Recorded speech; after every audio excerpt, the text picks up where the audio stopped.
Good morning to one and all again.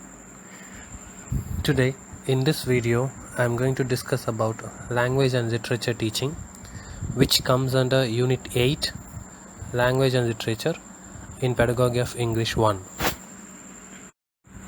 English teaching involves two main components. First one is language teaching and the second one is literature teaching. In this video we will see more about teaching of literature. Teaching literature helps in developing cognitive and affective aspects of the students and provides the awareness and understanding of cultural and social development. Sometimes literature contributes in revolutionizing the national life because there is force in words to motivate or encourage people for active participation in national movements.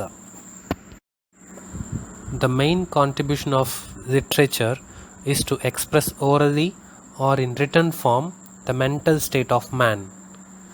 It also establishes the life values.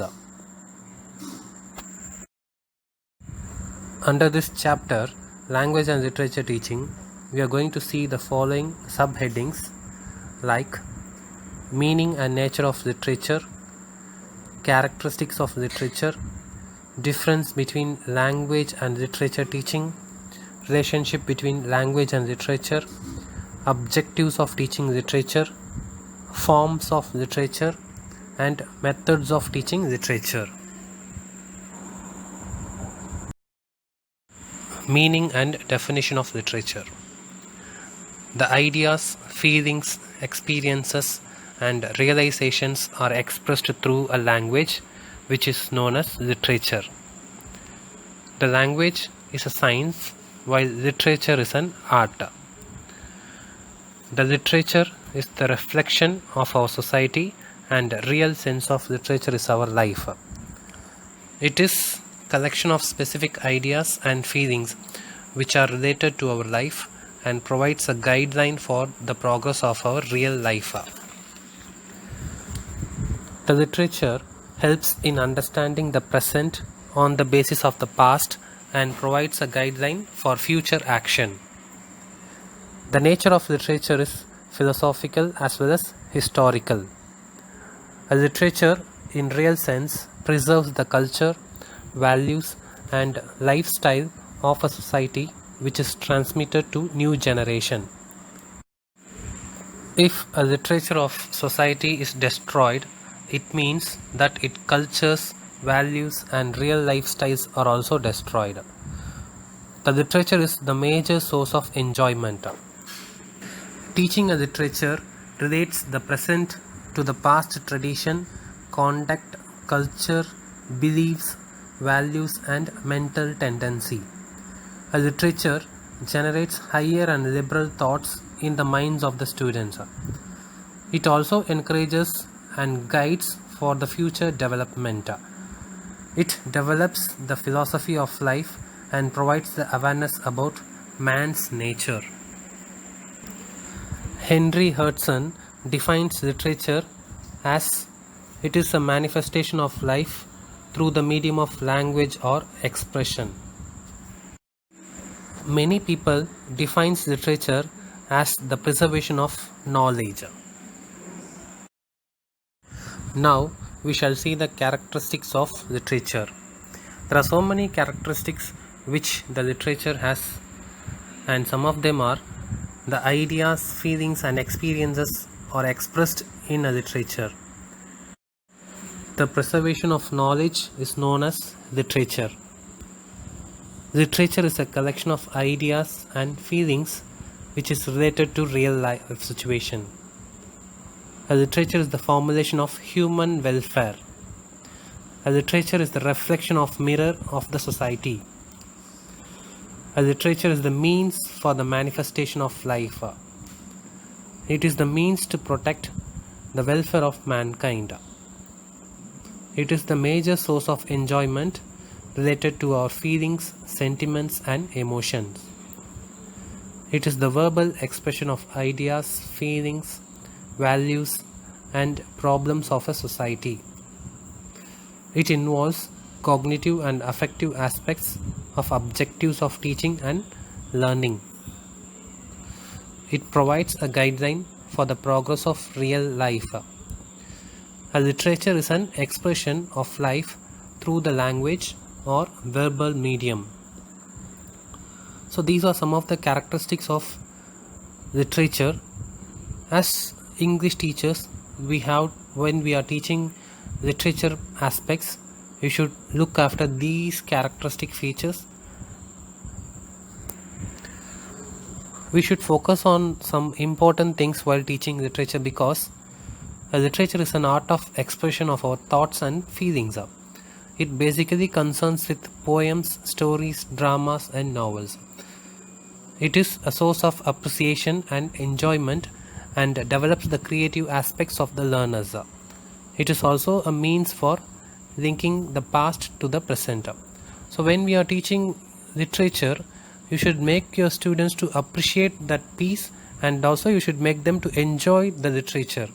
So when they start to appreciate and enjoy the literature, they will start to create something on their own. They may become a poet once, or they may become a good novel writer or a dramatist or an essayist, whatever it is. So when you make them to appreciate and enjoy a literature, you are trying to create some interest among them. So that will make them to write more kind of literature piece. So when you are teaching literature, you have to look after these characteristic features and focus on the other aspects of the literature.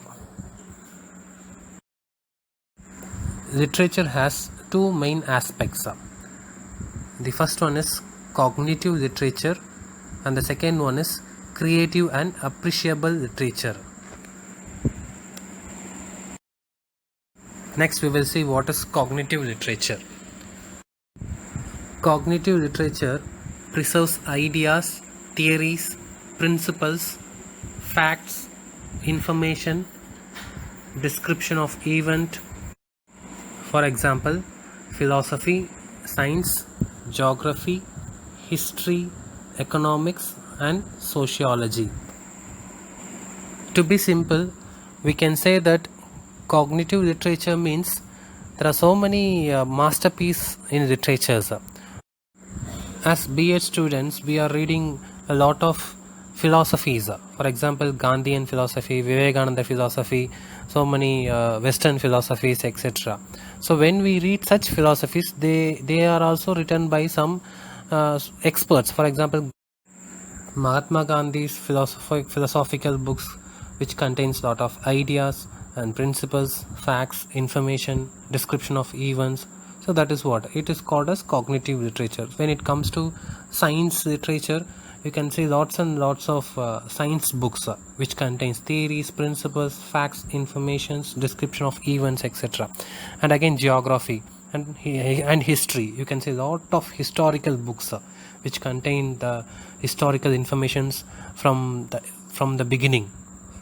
Okay, likewise economics and sociology. So such kind of books, which is also called as a great piece of literature, carries some ideas, theories, principles, facts, information and description of event. So if we read such kind of books, our cognitive ability will be developed.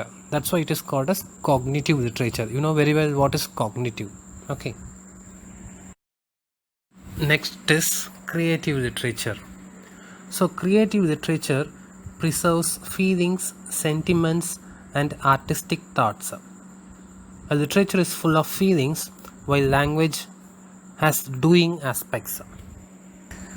So literature includes poem, stories, prose, dramas, novels and essays, etc.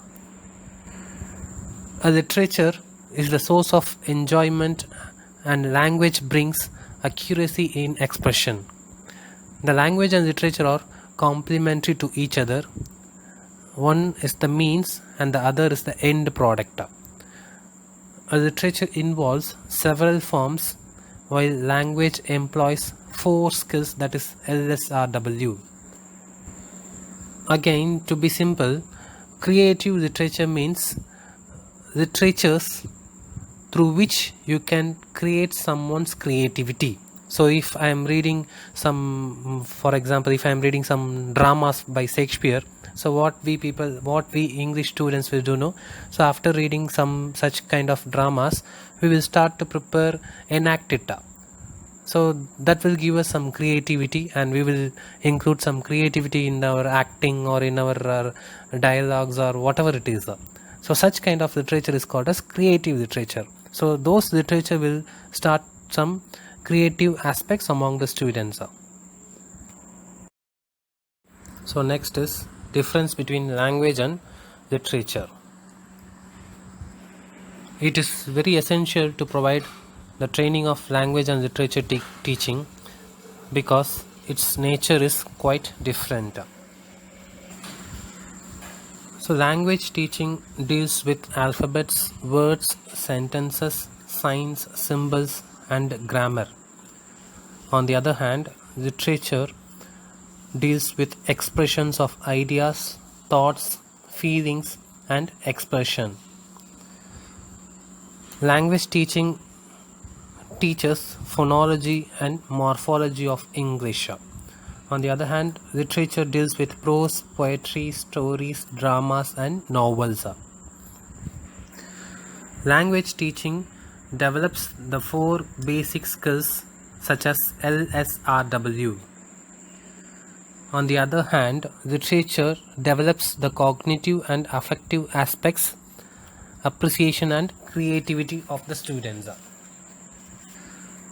Language teaching is a vehicle of verbal expression and verbal interaction.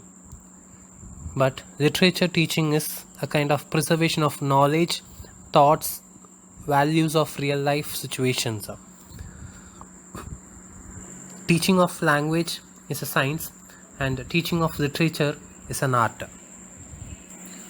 A language is mainly related to psychomotor and cognitive aspects, while literature concerns with cognitive and affective aspects. The language is based on some scientific rules which are always observed and analyzed objectively. Literature is subjective and has no fixed rules but concerns with the welfare of mankind. A language is the means of communication, while literature is the end product of the language. It is a source of enjoyment. Language is the mode or medium of verbal interaction among people, while literature is the reflection of culture and society. A language is used for effective and accurate expression, but literature provides a guideline for the progress in our real life situation. So when we say teaching of language is a science and teaching of literature is an art, so language teaching involves lots of detailed and skill activities, while on the other hand, literature teaching preserves thoughts and ideas and transmits it to the next generation. And also when it deals with prose, poetry, stories, dramas, it creates some interest among the students to write on their own some of the other creative aspects like poems, dramas, etc. So these are some of the differences between language and literature.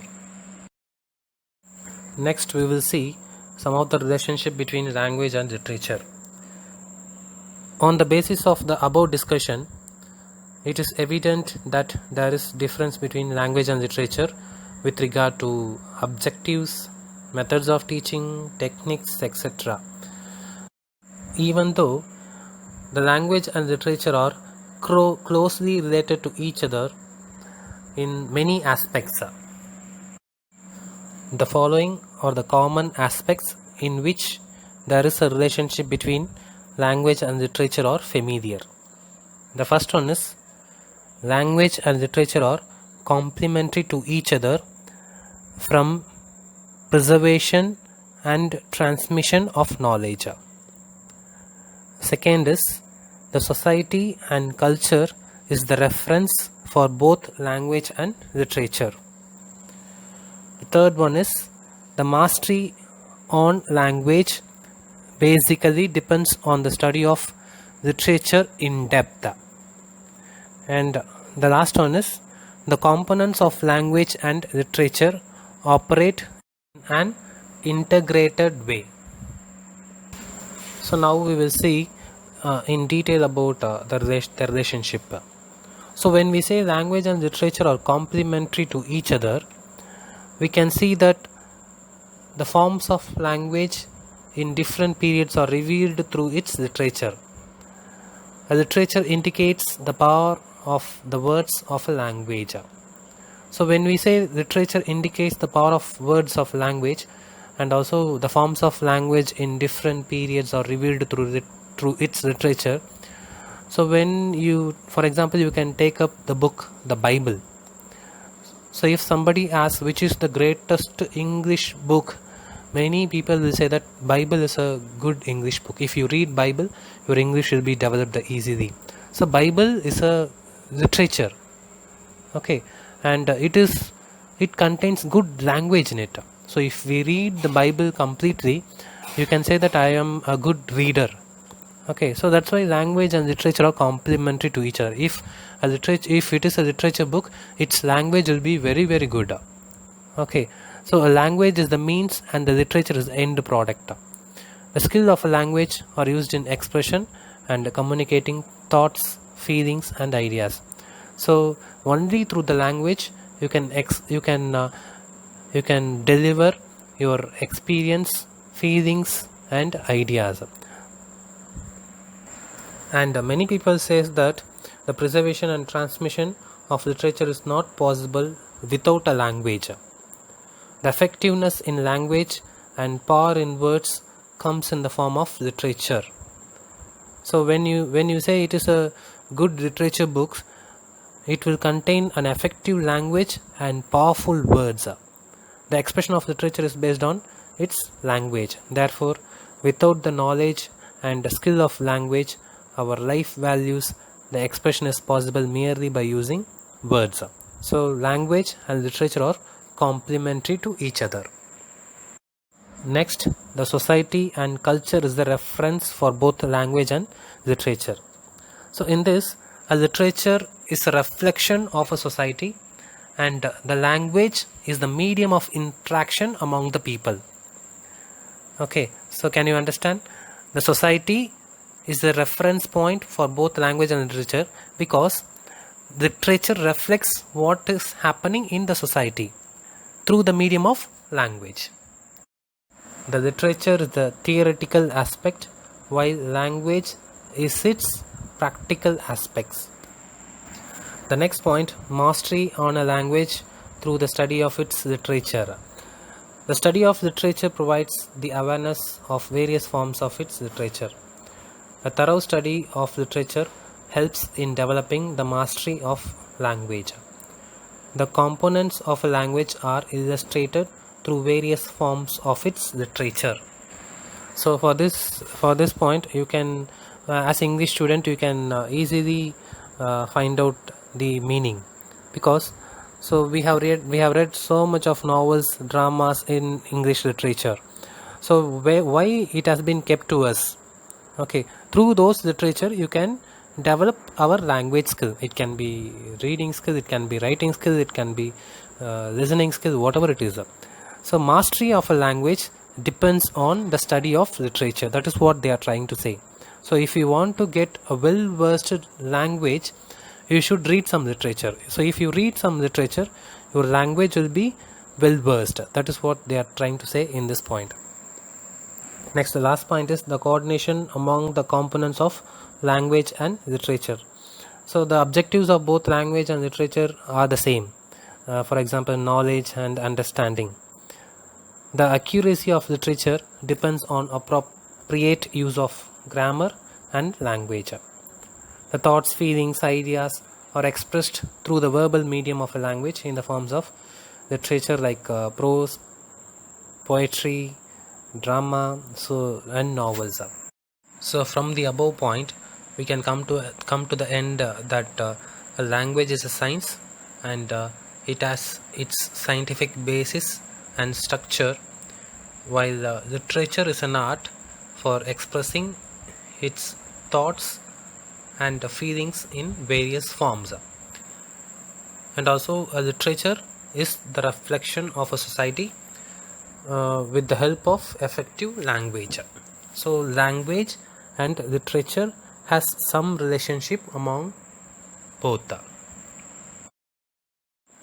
Next is objectives of teaching literature. So there are so many objectives for teaching literature, and we shall see some of the major objectives for teaching literature. Okay, so the first one is to provide awareness on the various forms of literature. So as teacher, the main objective is to provide awareness about the various forms of literature. Forms of literature means there are prose, poetry, drama, fiction, essays, autobiography, biography, etc. So you should make the students to aware of all such kind of literature which is available. Next is to provide the understanding of prose, poetry, stories, drama and novels. Okay, this you know very well. And next, to develop the awareness of content provided in the forms of literature, to synthesize the thoughts in his own way, to provide awareness about the history of literature, to understand the theme provided in various forms of literature, to review or criticize the themes given in these forms, to evaluate or react according to their own thoughts expressed, to evolve his own thoughts on the basis of review the literature. So there are so many objectives, and I have selected a few, and there are so many objectives. You can also frame objectives based on knowledge, understanding, analysis and creative aspects. So you know very well about Bloom's taxonomy of educational objectives. Okay, so according to those Bloom's taxonomy, you can create your own objective for teaching literature. So next is forms of literature. I have already told you that the literature is available in various forms like prose, poem, stories, dramas, novels, biographies, autobiographies, essays, etc. So there are various forms in literature. In this slide we can see the principles of teaching literature. So these are the following main principles of teaching literature. So the first one is interest of teacher in teaching language and literature. So this principle of interest in teaching is very significant, because the teacher's involvement in reading English literature and teaching literature depends on his interest. So the involvement in teaching encourages students for the participation in the classroom teaching and also develops the interest. So the very important and the main principle of teaching literature is the interest of the teacher. So as teachers, we should have some interest towards teaching literature. So only if you have interest in teaching literature, you can teach literature well, or else you cannot teach up to the mark. So the second one is availability of higher and good literature in the library. The library of an educational institute should have the higher and rich literature, so that teacher and students can go through it and enjoy the higher literature. This may raise the level of thinking and standard of teachers as well as the students. So every library should contain some literature book which is good and rich in language as well as literature. Why? Because their textbook will be somewhat in a minimum weightage. So if the library contains good literature books, both the students as well as the teacher can go and enjoy the literature and develop their own level of thinking and standards. Next is, a teacher should encourage his students to write any forms of literature. So as teachers, we have to encourage our students to write any forms of literature. We should make them to write literary works, you should make them to read some literary works first, and then you should ask them to write on their own. The students should be encouraged for easy and simple writing, and gradually they should proceed to difficult and complex themes. Okay, so you should start from simple to complex. You should ask them to write a short story about your family, or you can ask something about their experience, and then later, stage by stage, you can ask them to write something in a difficult concept. So the students' work should be encouraged and praised in the classroom to raise their level of aspiration. And finally, the various types of literary and cultural programs of literature should be organized in schools and colleges. On the various occasions, literary and cultural programs should be organized, and experts and eminent scholars should be invited for guest lectures so that the students may get an opportunity for interaction. So as a part of motivation, you should conduct some literary fest in our institution, and also you should invite some experts from various other department to promote the literary aspects of our students. The students also be given opportunities in debates, group discussion, seminars, etc. And there should be competitions on essay writing or any other forms of literature to encourage students for developing language competency. So these are the principles of teaching literature. Next, in this slide we can see the methods of teaching literature. So there are various forms of English literature, and these forms of literature are of different nature and are used to realize different objectives. So therefore, different methods of teaching are used for teaching prose, poetry, stories, dramas and novels. The methods of teaching differ even for teaching same content at different level. The literature can be taught in several forms, like questioning technique, narration technique, explanation technique, description technique, illustration technique, and storytelling technique, and lecture technique. So you can teach literature among these methods. So whatever methods you choose, you should start with simple to difficult, or abstract to concrete. And one more thing, the methods for teaching literature should be selected based on the ability of the teacher as well as the mental ability of the students. So when you are choosing storytelling method, the teacher should be a good storyteller.